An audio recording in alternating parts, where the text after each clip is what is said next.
Les champs d'éoliennes, effectivement, ne sont pas disposés de la même manière. L'éolienne va, entre guillemets, mouliner l'air. Une fois que cet air va être mouliné, il va être, on va dire, plus très homogène. On va générer des turbulences qui vont plutôt être nuisibles pour l'éolienne qui se trouvera dans son sillage. Donc l'idée est de travailler en régime, on va dire, le plus laminaire possible, de travailler dans une tranche, une section d'air ayant une vitesse le plus homogène possible. Donc on va dire en termes mathématiques avec un gradient nul.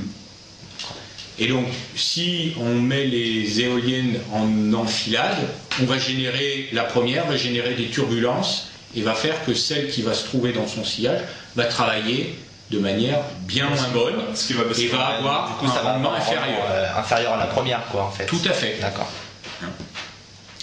C'est une des raisons pour lesquelles, par exemple, on n'a pas d'éolienne double. On pourrait imaginer en se disant je lève qu'un seul pylône, je mets un rotor devant et derrière je mets un autre rotor. Ouais. On pourrait arriver à l'imaginer avec des machines que l'on appellerait contra-rotatives. Il y en a une qui tourne dans un sens et l'autre dans l'autre. Pour essayer de s'affranchir au maximum des turbulences de l'une de l'autre, plutôt qu'elle travaille, on va dire, qu'il y en a une qui soit toujours dans l'ombre de l'autre en termes de turbulences, on pourrait arriver à faire qu'on cisaille les turbulences et limiter leur influence.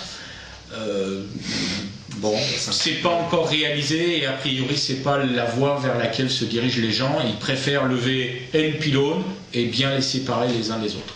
D'accord.